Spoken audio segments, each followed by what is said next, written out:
Halloween का समय था। एंजी फिर रात के 11 बजे अपने बेडरूम की खिड़की से छलांग मार घर से भागी और साइकिल लेकर रोकू के घर के तरफ निकली। मन ही मन वो बहुत मुस्कुरा रही थी, खुश थी। और हो भी क्यों ना, उसकी सबसे फेवरेट ओकीकू डॉल इस साल के हैलोवीन यूनान के मंदिर लाई गई थी। और एंजी का आज का मिशन था ओकीकू डॉल को रोकू के साथ अकेले मिलना। वो रोकू के घर के पास पहुंची और उसने रोकू के खिड़की पे टॉर्च की रोशनी मारी। रोकू भी ज्यादा वक्त ना गवाए नीचे आया और एंजी से बोला, फिर कोई नया मिशन लेके आ गई मेरी रात खराब करने। और ये क्या तूने नया शुरू किया है कि तू नहीं आएगा तो मैं अकेले जिकिनिंकी वाले कब्रिस्तान जाऊंगी। तू ऐसा ब्लैकमेल करना छोड़ दे मुझे, वरना तेरी मम्मी को सब बता दूंगा उस खौफनाक रात के बारे में। फिर जाना मम्मी को लेके जिकिनिंकी के पास। रोकू को गुस्से में देख एंजी ने मासूम सा चेहरा बनाया और बोली। तू ऐसा करेगा अपनी दोस्त के साथ? रोकू ने एंजी को अनदेखा किया और अपनी साइकिल निकाली। फिर उसने एंजी से सवाल किया। आज कहाँ मरने ले जा रही है मुझे? एंजी एक्साइटमेंट में बोली, यूनान भव्य मंदिर। वहाँ ओकीकू डॉल लाई गई है। वो मेरी सबसे फेवरेट जापानीज लेजेंड है। रोकू कंफ्यूज होके बोला। ओकीकू, ये कौन सी बला है? एंजी सरप्राइज होकर बोली, अरे, तू ओकीकू डॉल को नहीं जानता? तू कैसा दोस्त है मेरा। अरे ओकीकू डॉल वो जिंदा डॉल है। छोड़, तुझे सब स्टार्टिंग से बताना पड़ेगा। गौर से सुन। और भव्य मंदिर की तरफ बढ़ते हुए एंजी ने रोकू को ओकीकू डॉल की कहानी बताना शुरू किया। 1918 में 17 साल के इकिची सुजुकी ने अपनी 2 साल की बहन ओकीकू के लिए एक डॉल खरीदी।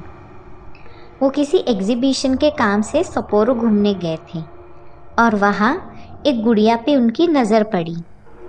वो खूबसूरत गुड़िया दुकान के डिस्प्ले में सजा के रखी थी।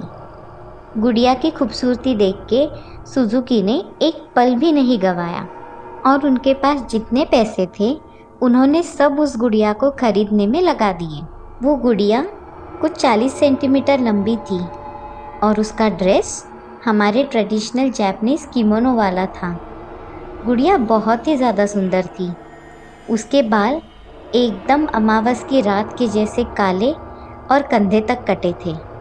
उसकी आंखें तो ब्लैक होल जैसे काली थी और वो आंखें जिसे देखे वो उनमें ही समा जाए ऐसी थी। एकदम एन्चेंटिंग, मेस्मराइजिंग, ऐसी कि सबकी सांसें थमा दे। एंजी को गुड़िया की तारीफ करता देख रोकू बोला, अरे बस बस, कितनी तारीफ करेगी गुड़िया की, कहानी आगे बढ़ा। रोकू को अपनी बात काटता देख एंजी बोली, अरे खड़ूस, ठीक है सुन। सुजुकी अपने घर उस डॉल को ले गए और उन्होंने उसे ओकीकू को गिफ्ट दिया। ओकीकू गिफ्ट देख के बहुत खुश हुई और पहली नज़र में ही वो डॉल उसका सबसे फेवरेट खिलौना बन गई, या ऐसा बोलो कि वो उसकी बेस्ट फ्रेंड बन गई। ओकीकू हर दिन उसके साथ खेलती, उसको अपने साथ हर जगह लेके जाती, उसके साथ ही खाती और उसी के साथ ही सो जाती। फिर धीरे धीरे वो उस डॉल को अपनी छोटी बहन जैसे ट्रीट करने लगी। वो उससे बात करती तो कभी मजाकिया नोक-झोंक करती, उसे खिलाती और तो और उसको सुला के उसके बाद फिर खुद सोती। वो उससे ऑब्सेस्ड हो गई थी और उसने उसका नाम अपने नाम पर ओकीकू रख दिया, क्योंकि वो उस डॉल को अपना मिरर डुप्लीकेट मानने लगी और अब वो एक पल के लिए भी उससे दूर नहीं रहती। और फिर एक साल बाद 1919 में जापान येलो फीवर की चपेट में आ गया और उस बुखार ने ओकीकू की फैमिली को भी अपने गिरफ्त में ले लिया। ओकीकू भी बीमार हुई और हाफते हाफते सांस ना लेने के कारण दर्द से रोते बिलखते अत्यंत पीड़ा में उसकी मौत हो गई। जब वो मरी तब भी उसने ओकीकू डॉल को कस के पकड़ के रखा था। वो सिर्फ 3 साल की थी रोकू। उसके माँ बाप ने उस डॉल को ओकीकू के साथ ही दफनाना चाहा, पर उस समय किसी रूल्स की वजह से गवर्नमेंट ने डॉल को दफनाने नहीं दिया। जापानीज घरों के रिवाज के अनुसार ओकीकू की याद में घर वालों ने डॉल को अपने घर के मंदिर में रख दिया। ओकीको की आत्मा को शांति मिले इसलिए कुछ रेगुलर रिचुअल्स भी किए गए थे। और तभी वो सब शुरू हुआ। तभी से घर में अजीबोगरीब घटनाएं शुरू हुई। कभी ओकीको के हंसने की आवाज आती तो कभी उसकी चीजें बिखरी मिलती। घर वालों को रात को ओकीको के सपने आते और कभी कभी सुबह वो डॉल उनके पास पड़ी मिलती। धीरे धीरे ऐसी डरावनी चीजों का सिलसिला बढ़ता गया, जैसे लाइट का ऑन ऑफ होना, घर के दरवाजे बजना, शोर, अजीब अजीब आवाजें आना। जैसे जैसे ओकीको का जन्मदिन पास में आ रहा था वैसे वैसे ये घटनाएं बढ़ रही थी। और फिर एक दिन घर वालों ने देखा ओकीको डॉल के बाल बढ़ रहे हैं। उसके कंधे तक अच्छे से कोम किए हुए बाल अब उसके कमर तक आ गए थे और वो भी बहुत बिखरे, किसी अलग ही रंग के। पहले तो वो डरे, पर बीतते समय के साथ साथ घर वालों ने, शहर के लोग और शहर के स्पिरिचुअल लीडर्स ने भी मान लिया था कि इस परिवार के बेटी की आत्मा उस डॉल में कैद है। 1938 में ओकीको का परिवार दूसरे राज्य में रहने चला गया और जाते जाते उन्होंने डॉल सप्पोरो के मंदिर में पंडितों को संभालने दे दी। तब से वो डॉल मंदिर में ही थी और आज तक उसके बाल बढ़ रहे हैं। मंदिर वाले उसे काटते रहते। मंदिर वालों ने तो उसके कटे हुए बाल तो टेस्ट करवाने के लिए किसी लैब में भी भेजे थे और उसी से समझा कि वो इंसानी बाल है, किसी बच्चे के। और इस साल हमारे मेयर ने वो डॉल यूनान के भव्य मंदिर में लाई है हैलोवीन के लिए।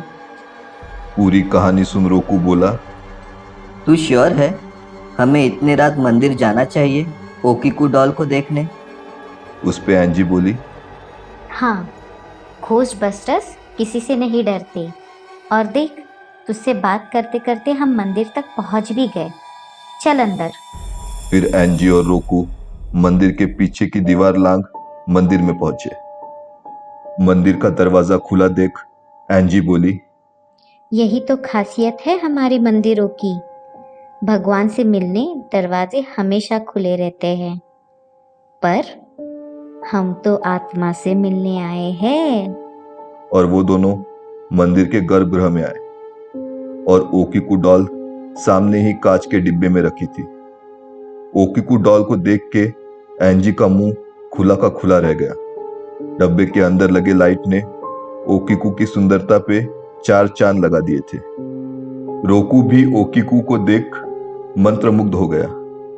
दोनों बिना पलक झपकाए ओकीकू के पास गए और फिर रोकू बोला, एंजी, ये डॉल तो सच में सुंदर है।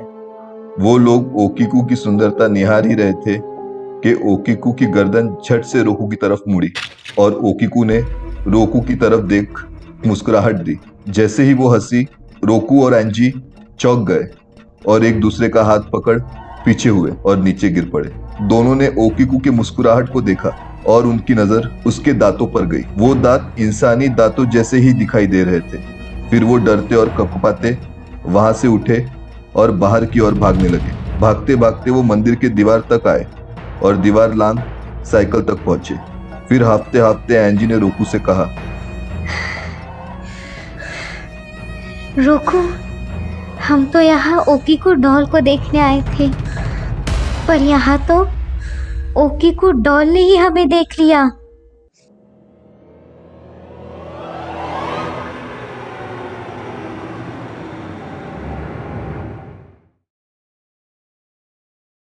आपको ये कहानी पसंद आई है तो वीडियो को लाइक करें और चैनल को सब्सक्राइब करें। आपको हमारे नए वीडियो के नोटिफिकेशन मिलते रहे, इसलिए बेल आइकन को क्लिक करें। अगर आपके पास ऐसी कोई कहानी है तो डिस्क्रिप्शन पे दिए ईमेल आईडी पर हमें मेल भेजें।